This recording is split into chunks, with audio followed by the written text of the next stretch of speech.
বলিউডের জনপ্রিয় ছবি স্পেশাল ২৬-এ দেখা গিয়েছিল ভুয়ো সিবিআই অফিসার সেজে একদল প্রতারক দেশের বড় বড় ব্যবসায়ী এবং প্রভাবশালীদের বাড়িতে হানা দিচ্ছে।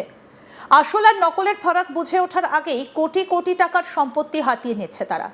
সিনেমা হলে বসে সেই গল্প দেখে দর্শক হাততালি দিয়েছিলেন, কিন্তু বাস্তব যখন সিনেমার গল্পকে হার মানায় তখন হাসির জায়গায় জন্ম নেয় আতঙ্ক।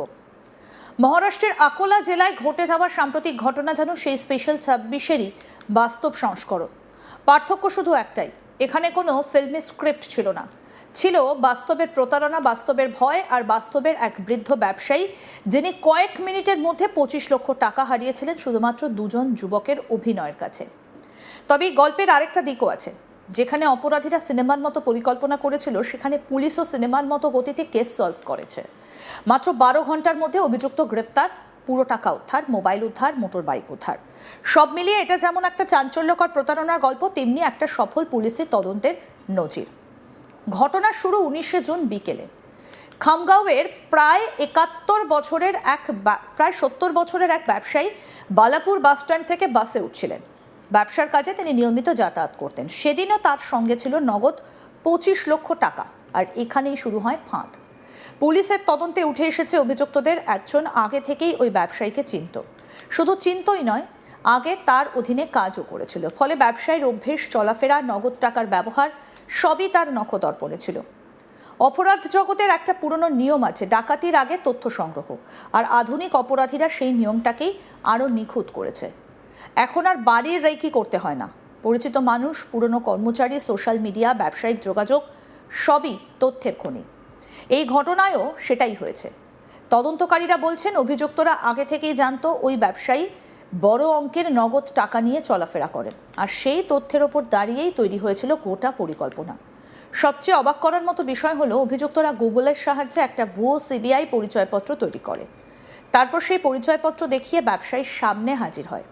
ভাবুন একবার, একটা স্মার্টফোন, একটা ইন্টারনেট সংযোগ আর সামান্য প্রযুক্তিগত জ্ঞান, এতেই তৈরি হয়ে গেল দেশের সবচেয়ে ক্ষমতাশালী তদন্তকারী সংস্থার নকল পরিচয়পত্র। এটাই ডিজিটাল যুগের নতুন বিপদ। আগে জাল আইডি কার্ড বানাতে বড় চক্রের দরকার হতো, এখন গুগল সার্চ আর গ্রাফিক ডিজাইনের কিছু প্রাথমিক দক্ষতা থাকলেই অনেক কিছু সম্ভব। আর এখানেই সমাজের সামনে সবথেকে বড় প্রশ্ন, প্রযুক্তি কি শুধু উন্নয়নের হাতিয়ার, নাকি অপরাধেরও নতুন অস্ত্র? ব্যবসায়ীর কাছে গিয়ে অভিযুক্তরা নিজেদের সিবিআই অফিসার বলে পরিচয় দেয়। তারপর শুরু হয় মানসিক চাপ তৈরি করার খেলা। তারা বলে ওই ব্যবসায়ী অবৈধ আর্থিক লেনদেনের সঙ্গে যুক্ত, তার বিরুদ্ধে তদন্ত চলছে, তাকে থানায় যেতে হবে, মোবাইল ফোন জমা দিতে হবে, সঙ্গে থাকা টাকার ব্যাগও দিতে হবে। এই ধরনের পরিস্থিতিতে একজন সাধারণ মানুষের প্রতিক্রিয়া কী হয়? অধিকাংশ ক্ষেত্রেই আতঙ্ক, কারণ সিবিআই, ইডি, আয়কর বা পুলিশ, এই নামগুলো ভারতীয় সমাজে ক্ষমতার প্রতীক। সাধারণ মানুষ এই সংস্থাগুলোর প্রতি স্বাভাবিকভাবেই ভয় এবং সম্মান দুটোই অনুভব করেন।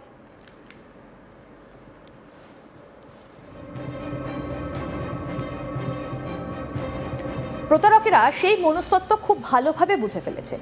এই কেসে কোনো বন্দুক ছিল না, কোনো ধারালো অস্ত্র ছিল না, কোনো মারধর ছিল না, ছিল শুধু ভয়। আর সেই ভয়ই ২৫ লক্ষ টাকা লুট করার জন্য যথেষ্ট হয়ে গেল।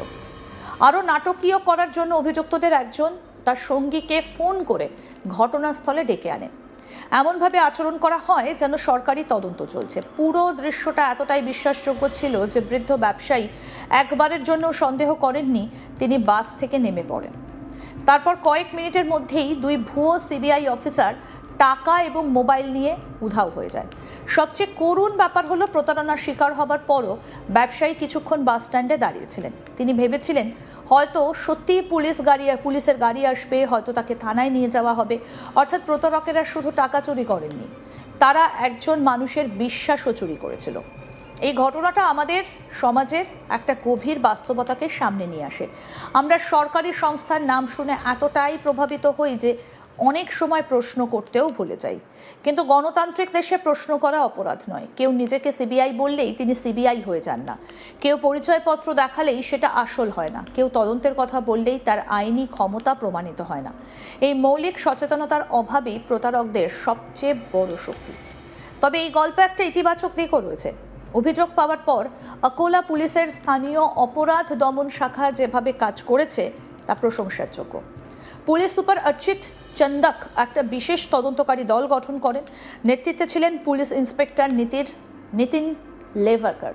তদন্তকারীরা প্রায় 50টা সিসিটিভি ক্যামেরার ফুটেজ পরীক্ষা করেন। খামগাঁও থেকে বালাপুর পর্যন্ত পুরো রুট খতিয়ে দেখা হয়। প্রযুক্তিগত বিশ্লেষণ, মোবাইল ট্র্যাকিং, গোপন সূত্র সবকিছু ব্যবহার করে অভিযুক্তদের শনাক্ত করা হয়। মাত্র 12 ঘন্টার মধ্যে গ্রেপ্তার করা হয় হার্দিক মনোজ কুমার গুরবানি এবং সাহিল নন্দকিশোর নাথানি নামে 2 যুবককে। শুধু গ্রেপ্তারি নয়, উদ্ধার হয় পুরো 25 লক্ষ টাকা, উদ্ধার হয় ব্যবসায়ীর প্রায় 90,000 টাকার মোবাইল ফোন, উদ্ধার হয় 2টো মোটর বাইক।